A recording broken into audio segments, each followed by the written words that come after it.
That has become, I heard people oftentimes say things like this. I don't mind criticism if it's constructive criticism. You ever heard that? Yeah. Well, tell me, how can criticism not be constructive? What is destructive criticism? Because what they're saying basically is that if it's constructive, I'll take it. If it's destructive, I don't want it. So my question to you is, what is destructive criticism? Criticism that tears things apart. Why does it tear it apart? Because it's destructive. No, I know, but why? What makes it destructive enough to tear it apart? The way they present it. The way they present it. No, the way you receive The way you receive it. No, it's right. It's the way you receive it, not the way they present it. Because the truth hurts, she said. Now, if it's criticism, right, it's because we have grown to look at criticism as a negative. Because to criticize means says that I am not right as I am. Right? That's what it's saying. I'm not right as I am. And how dare you tell me I'm not right as I am? Who's better to tell me I'm not right as I am? Someone else or me? You. If you think it's yourself, you That's somebody else. That's who Solomon is talking about. Right. Somebody else. It's somebody else. Because if you thought you were wrong, you'd be doing it different anyway. Exactly. You don't think, I mean, let's be honest. We're talking about people who, generally speaking, are mentally stable, okay? That's what we're talking about. We're talking about what? You all people. and myself, who are generally speaking mentally stable. Mentally stable people don't do what they think is wrong. You do basically what you think is right. I'm not saying you don't commit sin. I'm saying, but even in your sin committing, you do it because you think it's right. Your reasoning makes you think it's right. Right. If you are having an affair, you think it's right to do it. That's why you're doing it. And you're going to justify it by saying this: the other person ain't treating me right. Therefore, I'm going where I can get some love. That's right. Y'all grown. We might as well like we're grown up in here. Right? If you are evil, if I define your action as evil, you believe that you are justified in being upset. Am I right? Do you walk around saying to yourself, I have no reason to cuss you out today, but I think I'm going to just cuss you out anyway? See, that's not what happens, is it? We always think that we are right. So therefore, we are not going to just criticize ourselves, because most of us, that's not what happens. That's why most of us don't change much. Okay? Solomon says that makes us fools when we assume that just because someone gives us instruction, just because someone, what we call criticizes us, that means that what they're saying is bad or destructive. It ain't destructive. Well, you can make it destructive. How does your criticism tear me down? Yes. By not following what Well, wait a minute. She raised her hand right there. Look, I see you over there. Now, you raised your hands. I got you, but shout out. I ain't see right here. Man. Yeah. I was going to ask, what if the criticism isn't coming from a good place? What do you mean it coming from a good place? The person that's giving you the criticism, it's not coming from a good place. I'm going to answer that question in a minute. Okay, give me 2 seconds. Now, go ahead, my dear. It's because they don't want to accept what's being said, and it is true, and it's for our good, but we don't want to accept it. Absolutely. Yes. I think it's because you let it get you upset. Okay, let me tell you something. Okay, right, let me explain something, right? You said, what if it's not coming from a good place? Right? What if it's not coming? Who cares? How many of you all play sports in here? Anybody play organized sports? Any men that play organized sports? Huh? No, just play organized sports. Okay, let me ask you a question, guys. Did your coach criticize you in a good way? No! It ain't not one of us that played organized sports. The coach said, excuse me, come here for a minute. Young man, the next time that we call 20 through trap left, your job is to go this way and That's block not how and they do a gonna talk to down you. block That's not how they on talk the tackle. That's what they say to you. Nope. No. He going. If I got to tell you one more time, grab you by that face mask, right, and drag you down and lay you right at the person's, you didn't walk away and say, you know what? He came from a bad place. did you? No. Here's what we did. See, if your coach did it to you, it didn't mean a thing to you. Nope. And it doesn't mean a thing today. Until you get to the pros, then you talk back. It don't mean a thing today, okay? The issue is not whether or not they gave it to you in the way you wanted to get it. The issue is it true? So I was wondering, what they're saying really doesn't pertain to you when it's not, you know. But that pertain to you, you still, listen, anytime you got knowledge is good. See, this is the thing. I don't keep that pertain to you. Knowledge is always good. Now, I can say it doesn't pertain to me, but that don't mean it doesn't. See, you can tell me right now, that's the thing, you're a lousy teacher. And I might say, that don't pertain to me, that I'm a good teacher. I don't care what I think, you know why? Because I'm teaching you. If you tell me I'm lousy, that means I need to figure out what? What's How going to on? make it so that it becomes so that you don't think I'm lousy. Make it better. Because my job is to teach you. Yes, sir. So should we respect a fool's opinion? That ain't what I said. A fool can have an opinion on how you're acting or what you're doing, and that's their criticism to you. But should you always respect it, even though you know their opinion? Yes, I respect every fool's opinion you're talking to. That's kind of like, don't listen to the messenger, listen to the message. Right, it's the message I deal with. Now, does that mean I follow everybody's advice? No. But you know what? Everything you tell me, I learn from. Right? Because I learned something about you, even if you are a fool. And I learn from that. Okay? Now, if you criticize me, listen, let me tell you something. I get criticisms all the time. Now, I can sit there and say, you know what? That ain't good. And I know what I'm talking about. And I know I'm a good preacher. And I know the word. What difference does it make if you told me I didn't understand? So it doesn't matter what, I don't care how intelligent, let me tell you something, for example, right? Just so you understand, right? For example, I graduated summa cum laude from seminary. Summa cum laude, you know what I mean? You know what summa cum laude means? That means I was the #1 graduate. There was no one that was better that had higher grades than I had. What difference does it make if she don't understand me when I preach? It makes no difference. So I don't care. Now I'm not saying you are a fool, okay? But let's say she is a fool and she say, what you said don't make sense. Now I can sit here and say, let me tell you something. I got a doctor's degree. I know what I'm talking about. What difference do it make? None. So if she criticizes me, what I need to do is say, wait a minute, why did she criticize me? Why did she tell me that what I was doing did not make sense? To learn from it. Because she's not going to, remember I'm not talking about you personally, right? She's not going to be the only fool I'm going to come across in my life. And if you think that you ain't going to come across but one fool in your life, you're the fool. So if nothing else, I can take her criticism and apply it to the next fool I come across. Because now I know how to deal with a fool. Amen. You follow me?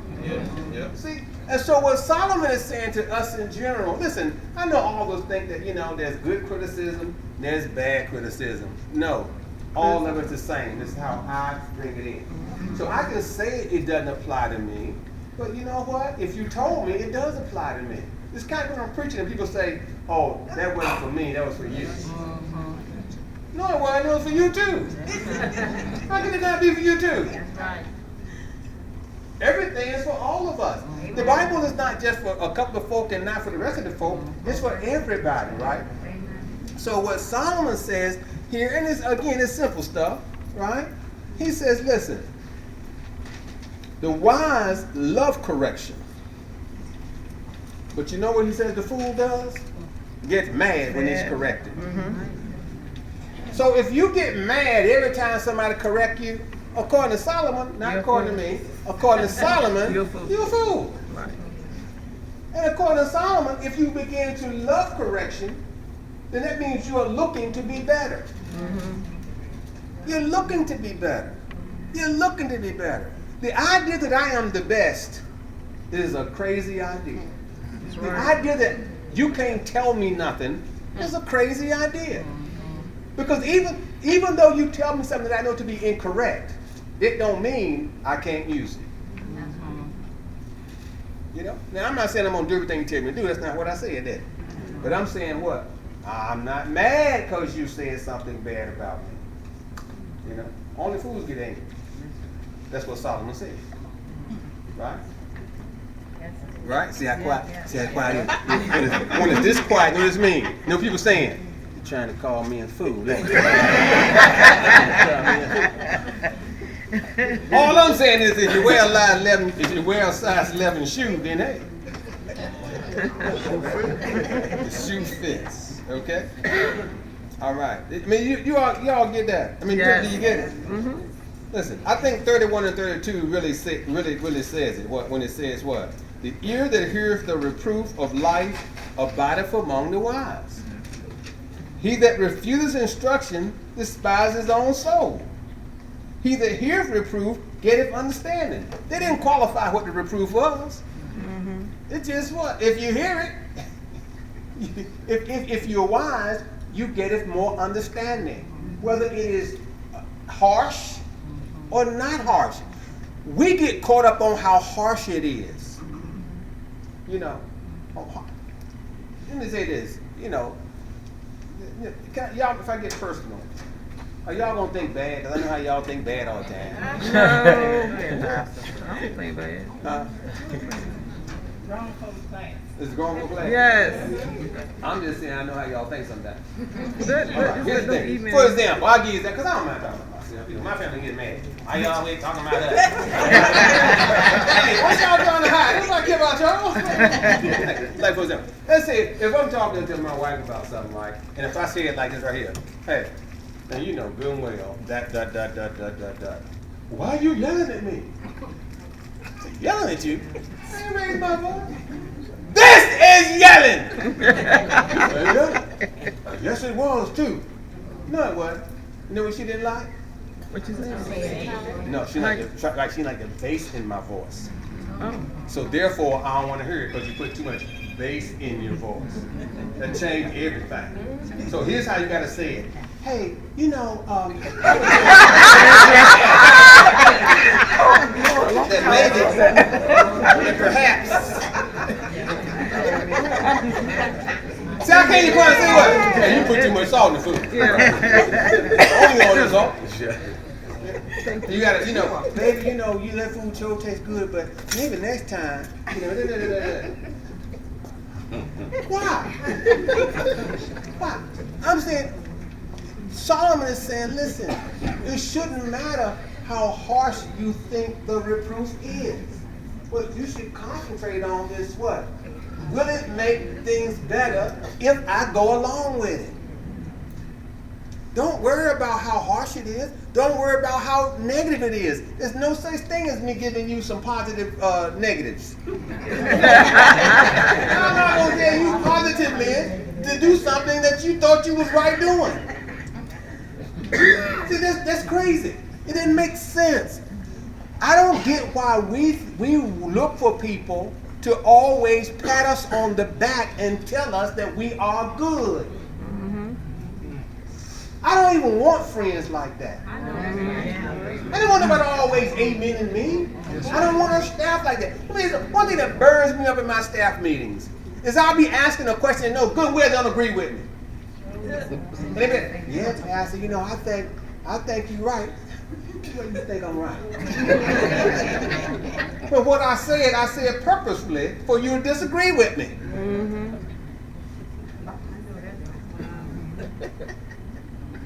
You know what I'm saying? Let me give you an example. When the last time over 10 people joined this church at the same time? Been a minute. Been a minute, right? Yeah. So I raised the question in a staff meeting. You know what somebody said to me? Well, yeah, I think you're right. You know, we are still at about what we used to be. No, not. That's what I'm thinking. No, What? not. See, I said it purposely to get an honest feedback, and they still gave me what they thought I wanted to hear. I said, I don't want my friends to tell me what they think I want to hear. I want you to tell me the truth. And if it hurts, it just hurts. Be honest with me. Because I want to get better. I don't want to stay the same. I don't want to walk around thinking I don't need to improve. Because there's always room for growth. Yep. Improvement. I don't care who you are. Yep. I don't care what's going on in your life. It doesn't matter. I'll take advice from a 4-year-old. Matter of fact, I ask a 4-year-old in a minute. I ask them all the time when they come out and talk to me. I ask them all the time. What you think? You know, someone tell me, why are you always yelling? That's the thing. I get it. You know what that got? So you know what I try to do? I'll try to what? I'll try to calm myself down. I mean, that's why earlier, you know, sometimes you can tell y'all, well, let me calm down right quick. Let me calm down. Because they have been and told me, you're always yelling. I don't get mad and try to explain to them why I yell. I say, you know what? They're right. You need to tone it down so you can make sure you get the message across. You know? Okay, anyway, all right. Okay, let me go. Get excited. Okay. All right. Let's go to 6. Okay? Because some of y'all gonna still get mad when I talk about it. I'm gonna, Or somebody reprove you. Okay?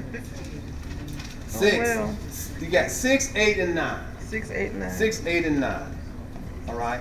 And here's what 6 says.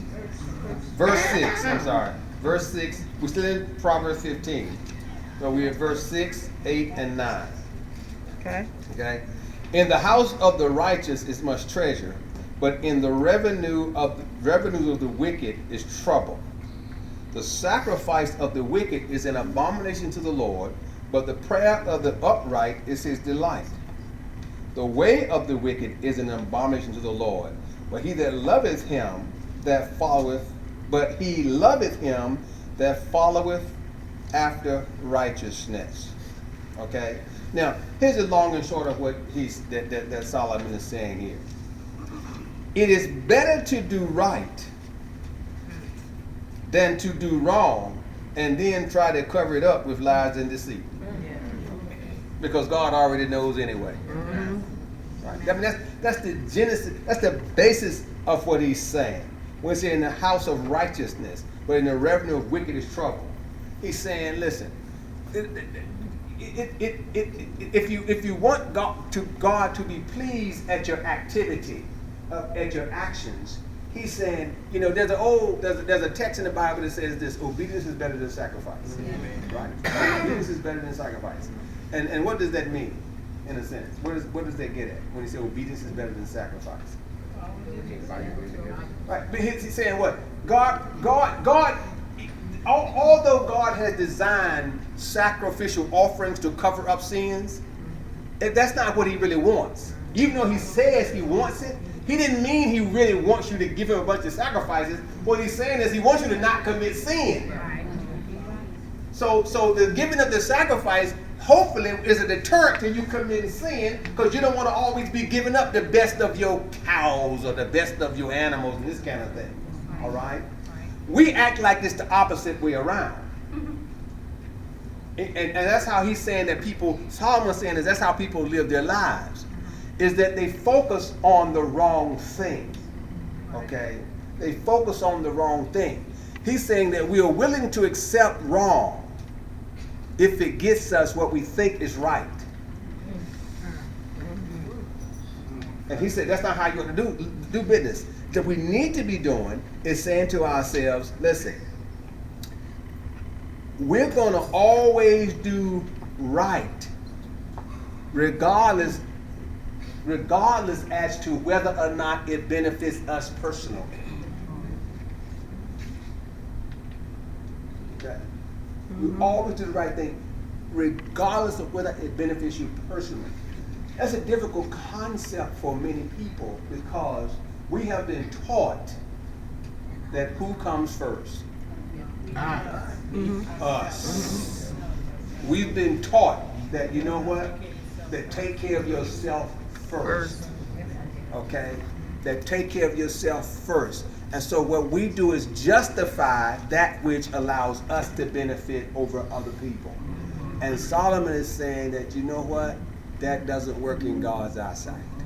It just doesn't work in God's eyesight. It behooves us to always think what is right in God's eyes. Okay? Now, if you boil that down, what is right in God's eyes? What's the number one thing Jesus said is right in God's eyes? This ain't a hard question. Treat your neighbor right. What? Love your neighbor with what? As you love yourself. yourself. Treat your neighbor with the same kind of love you treat yourself, right? So if you're treating your neighbor with the same kind of love you treat yourself, wouldn't that mean that you look at your neighbor before you look at yourself?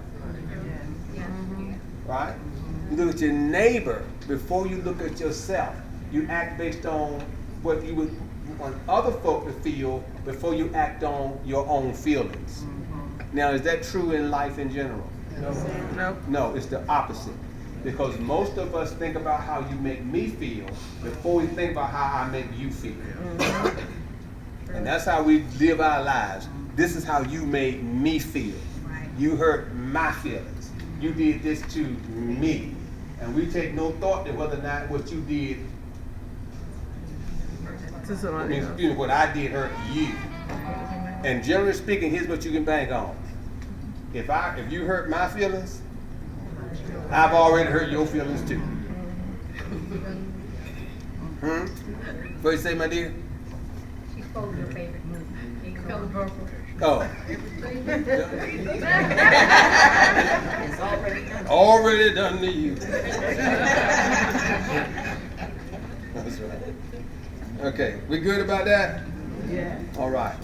So, don't try to cover it up. Don't do it in the first place. That's what my mom used to always tell me. Don't do it in the first place. If you don't do it, you ain't got to cover it up. Okay? We good? You sure? Yes. All right. Everybody understand? Yes. All right. Verse 11. Hail and destruction are before the Lord. I like this. I like verse 11. Hail and destruction are before the Lord. How much more than the hearts of the children of men? That's I like that right there. Let me just tell you what it means. Did anybody figure out what it means? Okay. Here's what it's saying. If God knows everything enough about you to make a determination that you should be put in hell and destroyed, okay? If God knows that much about you, what makes you think God don't already know your heart? Right. Okay, that's why this is what? That's why I got a question mark. How much more then? How much more then the hearts of the children of men? Mine got an exclamation point. Okay, you got the NIV version? How much more the hearts of the children of men? Exclamation point. No, I'm saying you probably got the NIV version. You don't have a King James Oh, New version. Testament? Yeah. Right. That's why. Okay. But you can go with an exclamation point because they're saying it as if it's a statement. It's really not a statement. You know why you know it's not a statement? Well, you can say it's a statement, but even in asking the question, it is what kind of question? Right, it's a rhetorical question. And a rhetorical question is a what? A statement. Right? But it's a rhetorical question. Here's the kicker. Here's what he's saying. If we give God the credit for knowing all this stuff, right? What makes us think that God don't know why we do what we do? Which is the point. He does. He knows why you do what you do. Now, that can be looked at from two sides of the house. Good side and the bad side. Because there are folk that will do things that they say good but do it for a bad reason. And they know it's a bad reason. Right? You know, for example, right? You can say this, sisters, on this conversation, this ain't no fact basis in fact, all right? So Sister Scott, just want you to know, they ain't trying to be funny or nothing. But you know what? Sometimes them ladies been hooking on your husband a little bit too tight. Listen, I ain't trying to turn that up. I just want you to know what I be observing. Because I don't want you to be hurt. I know, see, you're right, you got it, you're absolutely right. Look, I said it like I was good, but what really is it? I got an ulterior motive. I'm stirring some mess up. Right.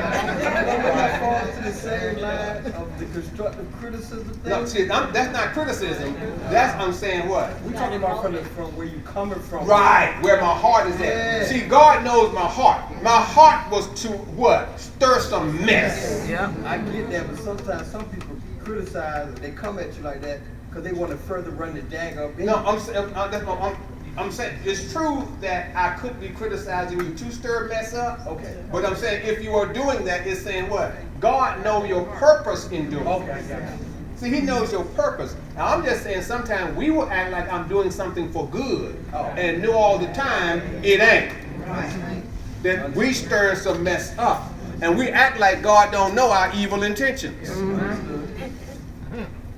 But God knows your evil intentions. And there are times when I'll do something, or I'm saying I'll, you know, but we'll do something that people consider to be bad, but our intentions are good. You know, and God knows your good intentions.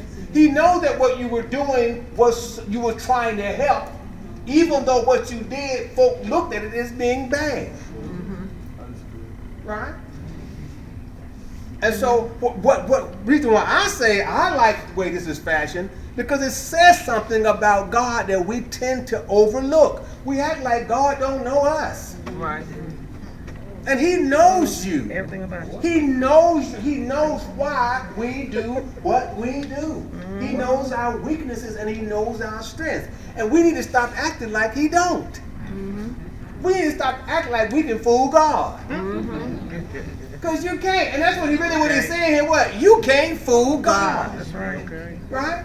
You can't put the dollar in and say, well, Lord, you know I ain't got it.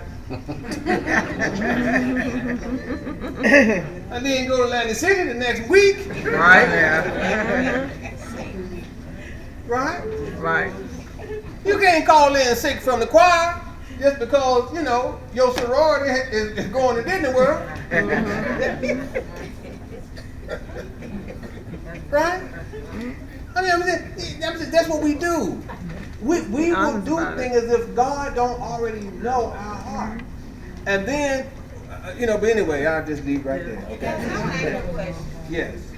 Now, maybe I took the situation a little overboard. Okay, I worked Yeah. and it was payday. Payday. Okay, now I get a text message saying we decided to switch to bi-weekly on payday. Praise the Lord. Now, should I have gotten upset and left? I mean, I did. But did I take that too far? Make sure I understand what you just said. You work for somebody. Yes. They used to pay you weekly. Yes. They said they're gonna start paying you bi-weekly. Yes. You said On payday. on payday. Some of you didn't get paid that week. No. You get paid the following week. Right. And But you wait till- mad because I felt you should have had a conversation with me personally, not send it through text message. right. They should have told you prior. Prior. Yes. Because you're part owner of the company. You just asking.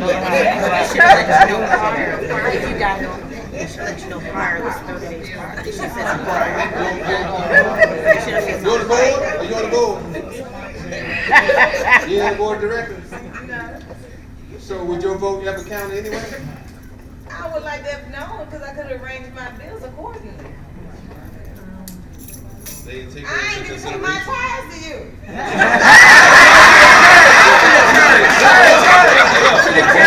Number one, I don't get your time. Okay? My name ain't Dominion Power. My name ain't Virginia Gas. Okay. You know what, now you see, only because it's you, I'm gonna give you nice criticism. Anybody, if it was her, it would be constructive criticism.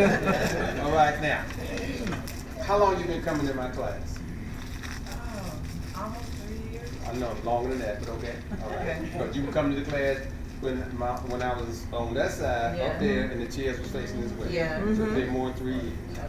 Okay, now, here's what anyone that's been in my class more than 3 years understands.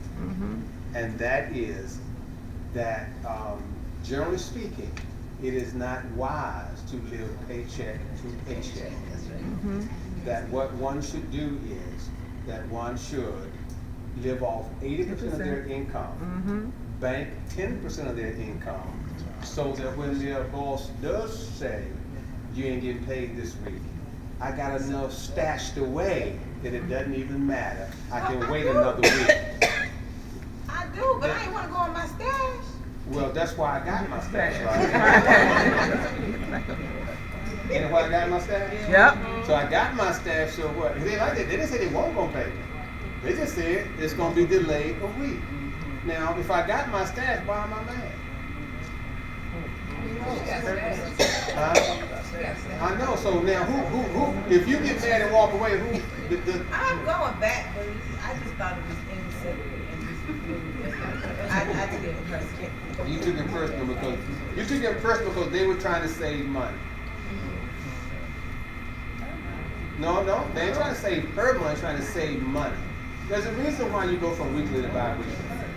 Because it saves the administrative cost of processing payroll. It cuts it in half.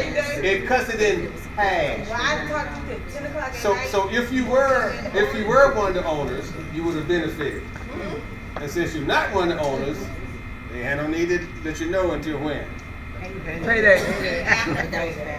Come on after payday. Technically, I was got paid Saturday. It was Sunday morning after church. Okay. I just witnessed something wonderful here, but it's just kind of.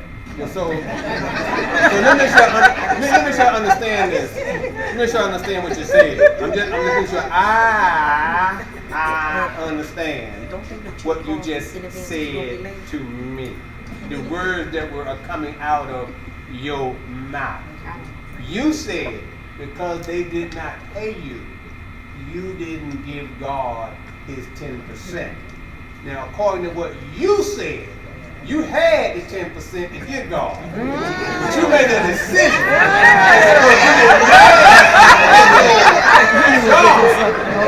See, let's go back to verse. Let's go back. You had earned it. Already? You earned it when you worked it.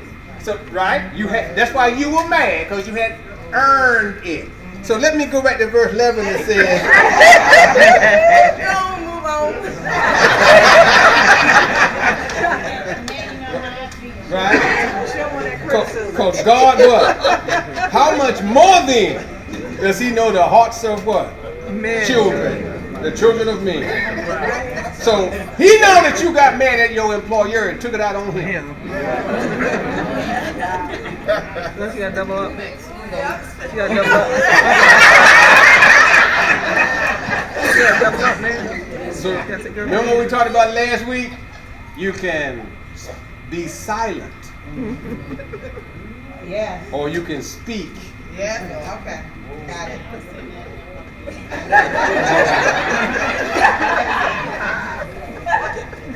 Well, no, I'm glad you said it, but I'm just saying. But you gotta what? You gotta be willing to what? Take the what?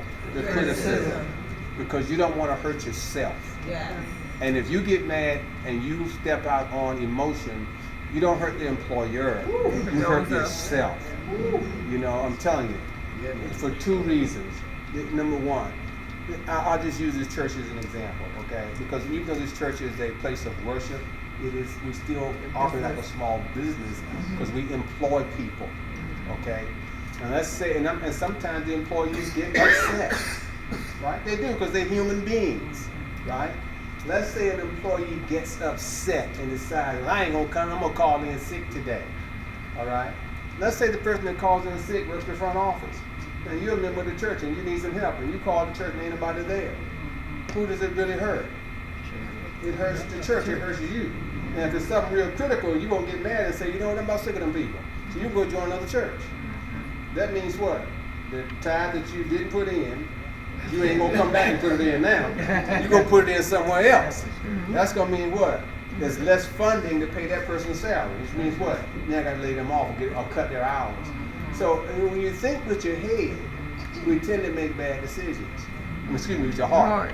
You got to think with your head, not your heart.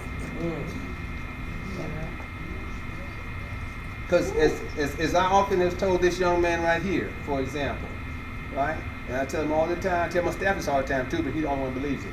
Not he the only one, but he's one of the rare ones that believe it. Your job is always to make your managers feel like they are number one. So if they make a decision to change your time, you know what you're supposed to say?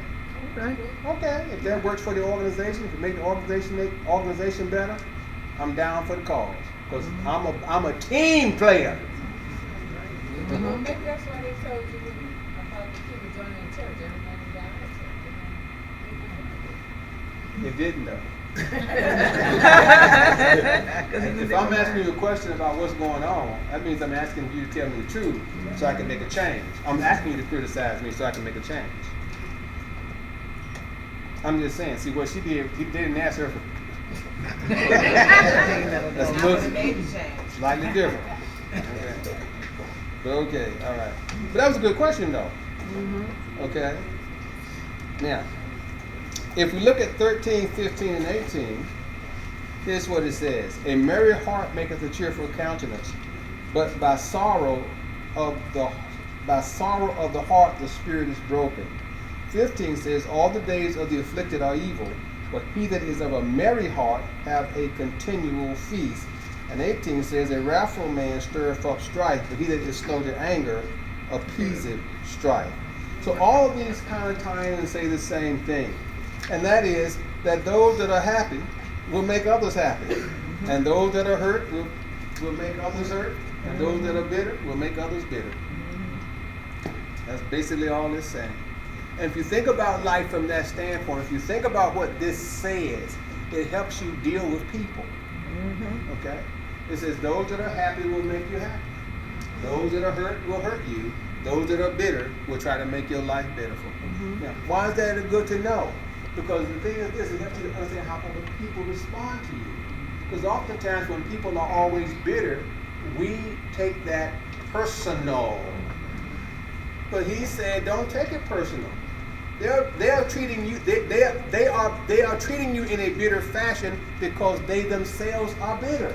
Because they themselves have had something that happened in their life that have positioned them so they no longer see the good. They only see the bad. And people who are hurt, people who have been hurt, always feel like it is them against the world. And people who are hurt become jealous of you easy. You may not think it, but they become jealous of you real easy. And so if they have been hurt, they will look to hurt you. Now, it ain't personal. It's just because birds of a people. Misery loves company. Yep. Is that why they say that people are closest to you? Well, people close to you can hurt you. You're right, but that's not why. His question was, is that why they say people close to you will hurt you? The thing about people closest to you is this: they're the ones that can hurt you. People who are far out of your circle can't hurt you because you don't care about them. People who are close to you can hurt you because you care about them. People you care about the most give you the most pain. Right? For example, you're a young man, right? You're a young man. If it's a girl that you know is a throwaway girl, she's a roundaway girl, right? If it's a roundaway girl, you don't care who she mess with, as long as she's there when you call. Right? You don't need to. Hey, yeah. Okay, all right. Then. Talk to you later. As long as she's there when you call, right? But if it's the one that's got your heart, and you mess around, you come to church, and she's sitting on the third row, and she got her shoulder laying on somebody else, then you're like, what in the world? She didn't come to church and do that in the Lord's house.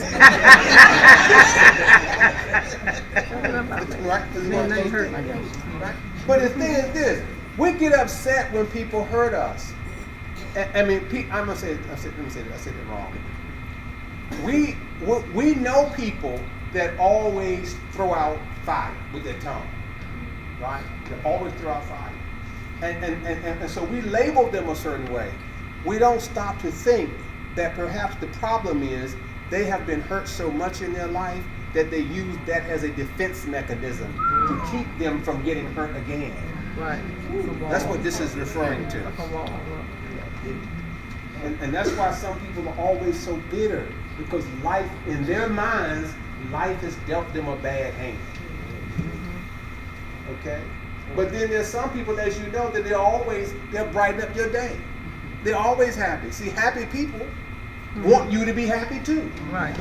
So happy people will always, this is how you can get them to the person that's hurt a lot and the person that's bitter a lot. A happy person, you can bring them a story and they will always say, well, look on the good side. Yep. Yep. Look on the good side. But don't just die. My wife cheating on me. They took all the money, but look on the good side. You'll be all right. Now you ain't got a vet bill you got to pay no more. Look on the good side. You'll be all right. She won't no good no way. God, Now you can find one just for you. Yeah. Because God got somebody just for you. I say it too. But if the person is bitter, you know what they say? That husband. Tell you what, let me tell you the lawyer I used when it happened to me. Yeah. Right? Right? That's it right there. I know it is. Solomon knows what he's talking about. Okay. Then we look at 14, 21, 22, 28. 14, 21, 22, 28. I like this one right here. We got a little time to work this one right here. Let's work it for a while too, okay? And y'all pay attention there. Put a star beside it. 14, 21, 22, 28. The heart of him that have understanding seeketh knowledge, but the mouth of fools feedeth on foolishness. I'm focusing not on the fool part, but the other part, all right? I ain't gonna focus on the fool part. Why? Because I'm not hurt and bitter. Right. And I know y'all don't like criticism. 21. Folly is joy to him that is destitute of wisdom, but a man of understanding walketh uprightly. 22. Without counsel, purposes are disappointed, but in the multitude of counselors, they are established. Right? So that means what? Plans. You got some good plans. If you ain't got someone to give you good advice, it ain't gonna work out. Okay? 28. The heart of the righteous studieth to answer, but the mouth of the wicked poureth out evil things. Okay. This is simple, but it is so important. What Solomon is getting at is this. The more you know,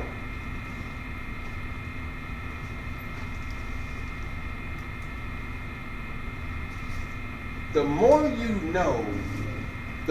you know that there is still much more you need to know. The more you know that there is much more that you need to know. That's what he's saying. That's basic. You all follow that? Yes. He's saying that the more, okay, let me simplify. People who know that they don't know all they need to know. Right. Right? See, when you, the more knowledge you have, the more you understand that you don't have all the knowledge that you need. Okay? Now, conversely, the less you know, the more you think that you know it all.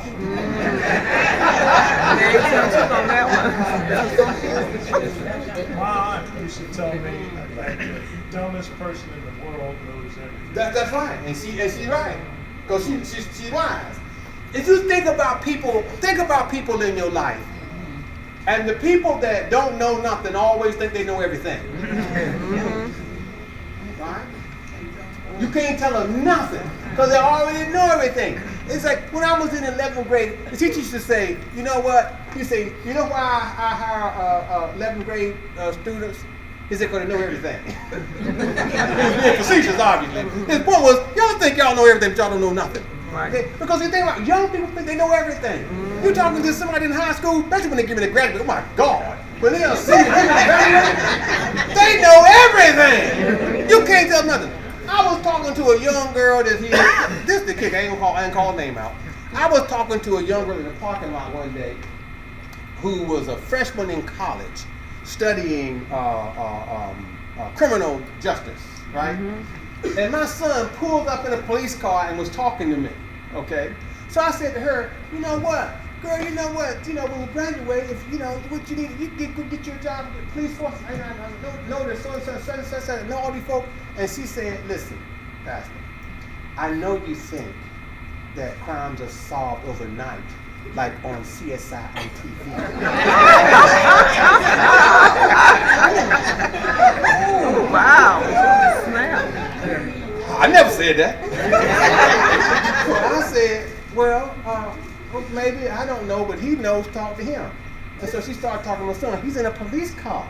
And she starts telling him how what she's studying in criminal justice is more than what he knows, and he's a policeman. And I said, just casually, you do know he graduated from college, right? I said, what makes you think he didn't go to college?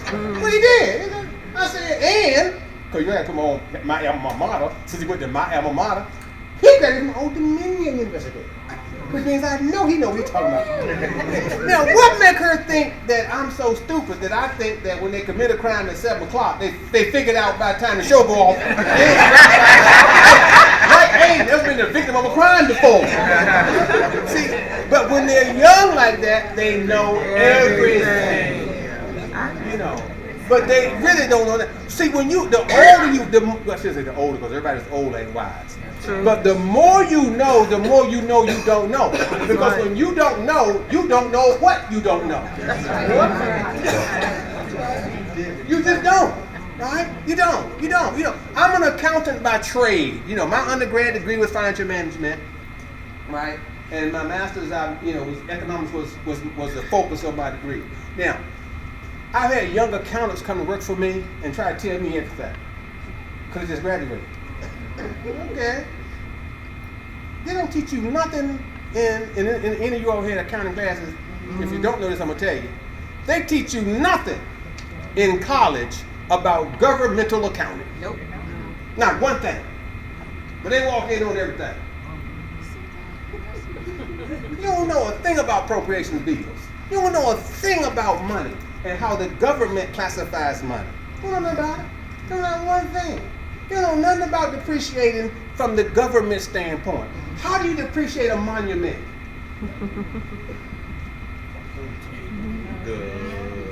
Thank you, duh. How do you depreciate the Washington Monument? See, you don't know that, but they think they know everything. Now, granted, I fought the same way, right? Until I got in there, I realized, well, I don't know nothing. The more I knew I didn't know. Especially when you start going before congressional hearings where you got to sit and justify a budget. Then you realize you don't know nothing. You don't know that one thing, okay? You know more than experts know, but in the grand scheme of things, you don't know nothing. People who know they want to dig. Think about this. You ever notice how good lawyers are always looking in their book for something? Mm-hmm. Even if they've been practicing law for a long time, they still go back and look up precedents. Mm-hmm. They still go back and look up stuff because they know something. What? I need to know more. Right. I need to know more. Okay. So that's the thing for us to understand is that listen, you're never so smart you don't need to know more. Okay. Mm-hmm. Am I making some kind of sense to you? Yes. Okay. Now. Let's drop down to 16 and 17. And 16 says this: better is a little with the fear of the Lord than great treasure with trouble therewith. Let me read that again. Better is a little with the fear of the Lord than great treasure with trouble therewith. Every drug dealer needs to read this right here. Number 16. Better is a dinner of herbs where love is than a stalled ox and hatred therewith. Every gold digger need to read that to 17.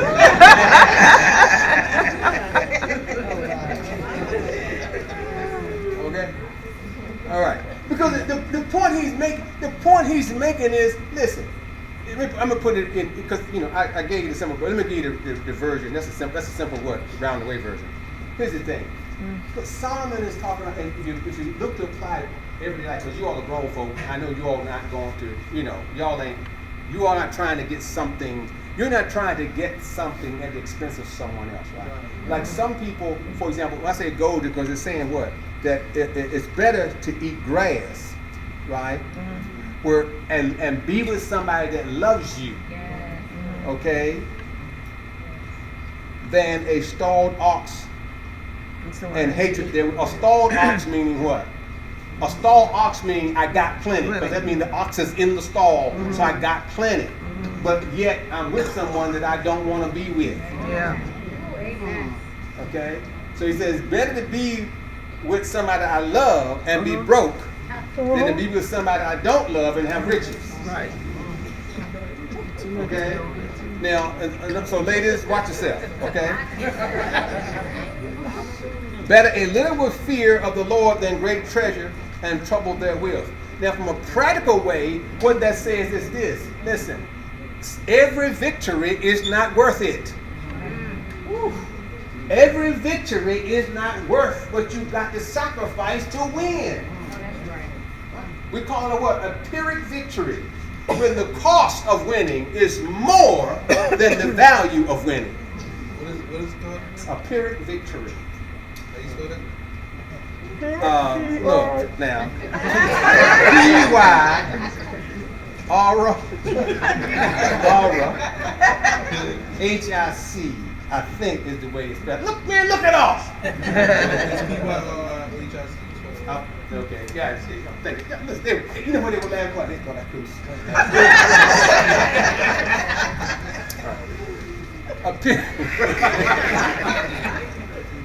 The other lesson I want to drop on you, I gave you Solomon's side, right? But now I'm gonna give you my wisdom too, because we do that in life in general. Is that we don't consider, is it worth the fight? All we think about is I want to win. See, some fights aren't worth it. Right. No need in me fighting with you and tearing my house down. Thank you. That's what some people will do. I'm going to win this fight, but at the end of the fight, now you sleeping over here, and I'm sleeping over there, and we ain't talking for the next 30 days. It ain't worth that battle. Just, okay, I'm sorry, move on. Okay? Every victory is not worth the fight, and that's what he's referring to. Every asset is not worth what it takes to get the asset. You have to weigh it out. Sometimes it's okay. It's okay to put up with somebody if they love you than to drop them because they ain't got money. Okay? You married them, bro. Stop acting like we're rich the next day.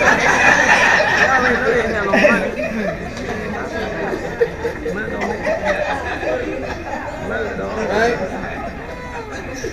Yeah. Any questions about anything? Any questions about anything we've talked about so far?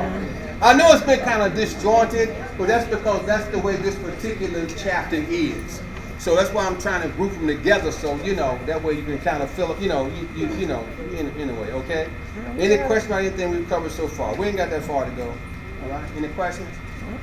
All right. Okay. So we'll finish up the chapter next week. We're going to have a few more verses to go, and it's just 2 more groupings that we're going to deal with. Maybe 3. 2, maybe 3 more groupings. All right, we'll deal with. All right. If there are no questions, how many ministry heads I have in here? How many ministry heads? When I say ministry heads, I mean like you're in charge, like usher board, music ministry, this kind of thing. Did you all get an email with goals and objectives? Yeah. Okay, good. Don't forget that means your budget's got to be what? Tied to the goals and objectives, all right? Okay, how many ministers in here? Did y'all get the email about the meeting, the planning session? Yes. Got that? Okay, all right. So don't forget, to come to that. All right. How many Bible students in here? Bible students. Did y'all get an email about coming to church on Sunday at 9 o'clock?